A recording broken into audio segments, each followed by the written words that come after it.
Habari gani mwana Keo TV, kama ni mara yako ya kwanza tafadhali subscribe na turn on notification. Karibu katika ulimwengu wa siasa. Jina langu ni Diwa Keo TV.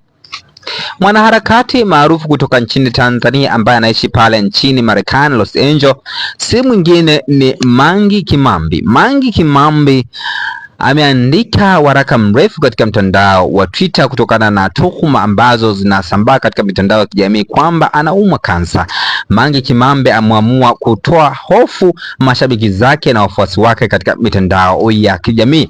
Na nukuu maneno mazito kweli kutoka kwa Mangi Kimambi katika mtandao wa Twitter, na ambatanisha pamoja na picha ambayo inamuonyesha akiwa hajafanyia surgery na baada ya kufanyiwa surgery, kama unavyoona hapo kwenye screen hapo.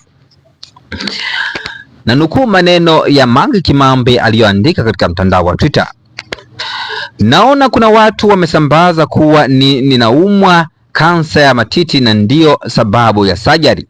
Guys, mimi ni open book.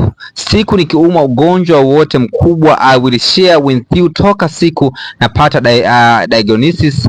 What the point ya kuficha ugonjwa kansa?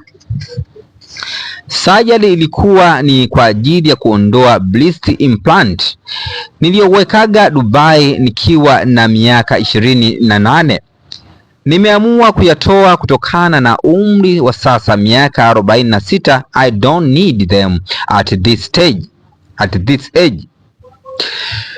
Nilitaka nirudi kwenye my natural size. Video hapo chini inaonyesha utofauti ya before na after. Naomba niwatoe wasiwasi na mjue kuwa kudra ya Allah, I'm perfect health, na naamini ataniweka hai mpaka nishuhudie Watanzania wakiwa na uwezo wa kuchagua bunge wao, rais wao, madiwani wao na chama chao cha siasa. Achaneni na machawa wanaoniombea kifo.